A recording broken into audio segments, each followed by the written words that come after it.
stations across the land, joepags.com, Facebook, Twitter, Instagram, email. It's all right there, plus the live video feed. It's the Joe Pags Show. Glad to have you here. Really glad to have from campusreform.org. It's Ashley Carnahan. Ashley, how are you?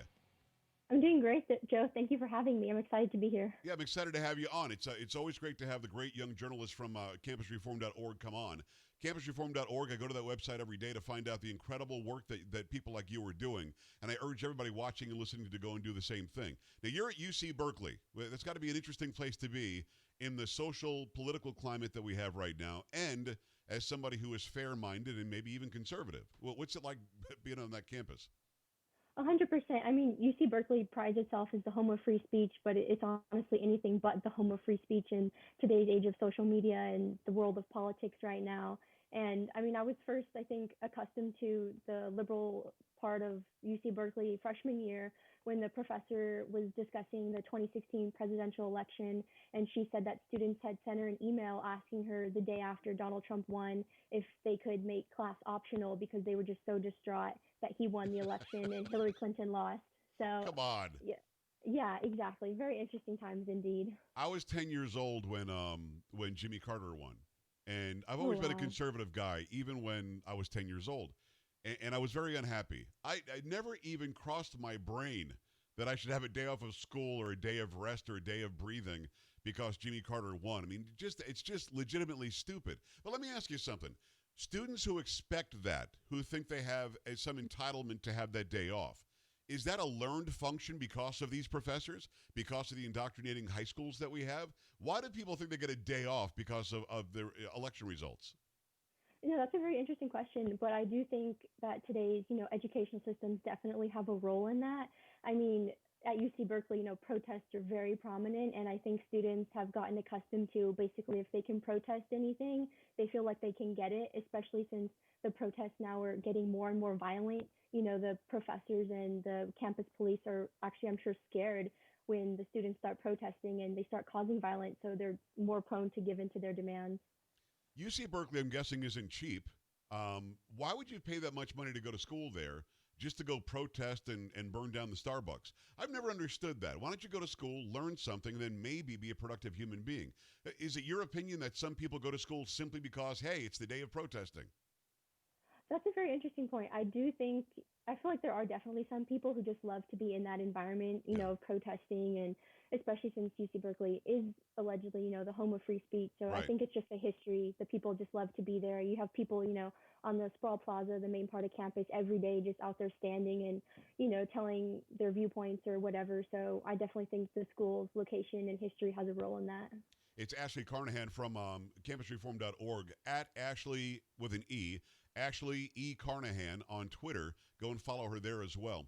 All right, one last question. You said that you told me before we started that you saw the In Culture event not too long ago over at Berkeley. What was that? I mean, the whole place attempted to explode, right? Definitely. I mean, I had got the ticket a day before and I was just planning on getting there, about a half hour before the event started. And I really wasn't expecting major protests. Right. But as soon as I start walking down there, it's just jam-packed of students just screaming and yelling and holding signs, like she's a Nazi, she's a fascist, whatever. And the most interesting thing to me was when I tried to go in, they had students like arm linked to not let you go in. So if I was trying to walk up to the front, they would physically push you back so you couldn't get in. So that was definitely a very interesting. So the home of free speech was locking arms to stop you from going and hearing a speech. Exactly. Yes. Come on. Mm-hmm. All right. Yeah. So now, what I said last question, but I mean it now. You're going to that school. You know what the climate is. Do you stay because the education is that great, or do you stay because you want to push back and say, hey, you can't, only have it be one-sided at the home of free speech? What's the thought process of staying there? No, that's a great question. I mean, for me personally, it was both because they had the major and the minor that I wanted to. I'm majoring in business and minoring in Russian, but then also, like you said, yes, I would definitely love to push back on these college campuses because they're just becoming, overrun with these liberal ideas and these liberal professors, and you definitely need students who are of a conservative mind to be on these college campuses and to question these beliefs and push back on them. Very interesting. Ashley Carnahan. Go and follow her on Twitter, Ashley E. Carnahan. Penn State deleting a disgusting tweet This is a story you guys are covering at campusreform.org. I'm guessing, just by the tone of it, that it's not disgusting, but it's been deemed disgusting because, I don't know, it's conservative? Fill me in. So the Penn State Liberal Arts Department, essentially, they sent out a tweet, basically, affirming diversity, dear Black students, Jewish, Muslim, etc. You're valued on this campus. But then they tweeted, dear conservative students, your viewpoints are important. And as soon as that was posted, a huge social media backlash just came on. And basically, the people were saying that this tweet wasn't being uplifting for the Black community. And essentially, Really? so basically, the Penn State, they were saying, Black Lives Matter and in light of the George Floyd protests. And then now they're saying conservative viewpoints matter. So basically, people were saying you can't really have the two. It's either one or the other. So I thought that was a very interesting discussion being held. And those of us who have a brain know that that's not true. In fact, there are plenty of black people who are conservative, more so than we probably have seen in a very long time. Trump might get 20 or 30% of the black vote. So having some sort of a comparison between a race and ethnic and ancestral background and political viewpoint, attempting to say that those two are the same is nuts. And these are people of higher education. So they deleted the tweet. Did they apologize as well or just delete it? Because normally you have to apologize too. Exactly. So this was the most interesting part for me. So the director of communications said that the tweet was put out in the first place to be inclusive, democratic, and to showcase the participatory values of the liberal arts. So essentially, the tweet was put out in the first place to be inclusive and democratic. And so essentially by deleting the tweet, it's just hypocritical because it's just showing that Penn State has no interest in being inclusive or show diversity at all. And it's just a missed opportunity, because Penn State is not allowing any diversity in thought between these different groups. And for me personally, I think this is important because you need to bring in both sides, the left and the right, because it leads to a balance. So, you as an individual get to decide which side do I want to go to. Right. And, you don't believe what the mainstream media or the left is telling you. It is Ashley Carnahan from campusreform.org. You're absolutely right. The most intolerant people in this country, as you find when Ann Coulter shows up on your campus or Ben Shapiro, the most intolerant people are the ones who are claiming tolerance and acceptance. They are unaccepting. They are non-inclusive. They are exclusive, in fact. Students want a professor fired. Allegedly, this person fell asleep during an anti-racism Zoom call. If you fall asleep, now I don't know if they fall asleep or not, but if you fall asleep on a racism conversation, you're clearly a racist, I guess is what they're saying. Fill me in on this.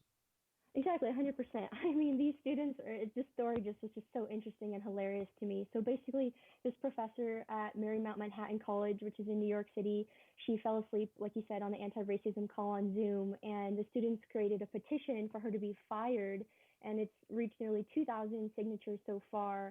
Wow. So the students basically alleged that this nap, quote, only capitalized on her pattern of negligence and disrespect. So essentially, the students have said that she has a history of ignoring racism in the classroom or things like that. But most interesting to me was the professor's response. I'm going to read you a direct quote because it's just a beautiful quote. She said, "The photo was taken without my permission when I was looking down or briefly resting my Zoom-weary eyes with my head tilted back. I must do this in order to see my computer screen through my trifocal progressive lenses. I listened with my ears and heart the entire meeting." Nice. So, I mean, I know. So just the fact that she felt she had to explain, the whole I had to lift my eyes up to see through my trifocal lenses or whatnot, and the fact that she had her Zoom-weary eyes, I found that very interesting because it's actually called Zoom fatigue. It is a very real thing for college students now and professors because they're on these online classes via Zoom now, and they're on it for, several hours throughout the day, maybe from 8 in the morning till 3, 4 in the afternoon. So, maybe her eyes were strained or whatnot, but I just found it absolutely hilarious that the students just want her fired for that. I love that she isn't apologizing. She actually gave an excuse or a reason for why it's happening. Exactly. But the allegation that you are therefore racist if your eyes are tired, or suddenly there's a bunch of racism in her classroom that she lets go by. It's just people, again, cancel culture. They think that they're able to cancel people. What I love is that we see a story like this, or a story like Goya, where the Hispanic owner of Goya said, "I'm not going to apologize. What are you, crazy? Why would I apologize for saying I like the president? I think that he's a builder." And that's just ridiculous. Cancel culture only works. This is just a word to the wise. Anybody watching and listening, and to you, Ashley, cancel culture only works if we allow it to. All we have to do is Exactly. stand up to it, and guess what? They back down. One last story from campusreform.org and Ashley Carnahan.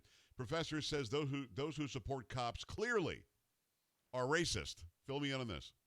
So essentially, this associate professor of theology, his name is Zachary Smith. He's a professor at Creighton University, which is in Omaha, Nebraska. He sent out a tweet on his personal Twitter page saying that this headline in the Omaha World Herald that he wanted to fix it. So the original headline said, "Back the blue, show support for law enforcement, come Yeah. out, etc." And he wanted to fix that headline to say it's a white supremacist rally to showcase Midwestern racism. So Oh, the fact that okay. he's equating, this back the blue law enforcement to a white supremacist, he's just basically discouraging students to attend the event and just sending them the message that police are bad, and if they attend this event, basically they're a white supremacist. Is he a black guy or is he filled with white guilt? Well, which one is it? Uh, It's one or the 100 other. 100% white guilt. Here's a guy because there are innumerable black people and Hispanics and American Indians and Asians who are police officers as well as white people. Why would all of them help with the white supremacy in the police? It's so stupid. But here's the problem, Ashley. A percentage of the students won't go now because this Mhm. person said that, right? Exactly. So essentially, I think like what this means is, today's educational system, it's essentially indoctrinating its students into believing that, only one side is correct. And basically right now, as you said, with the cancel culture, these professors are teaching students to hate their own country and have them believe that our founding fathers are these, evil racist villains, when in actuality they should be, letting these students decide for themselves what they want to be. And these college campuses should 100% be encouraging these discussions, instead of telling these students themselves what they should believe. Could not agree more. At Ashley E. Carnahan. Ashley has an E in it, Ashley. E. Carnahan over on Twitter. Go follow her. Go check out campusreform.org every day like I do. Ashley, great job. Appreciate you. Let's do it again, okay? Thank you so much for having me, Joe. You bet. We're back after this in the Joe Pag Show. Stay right here.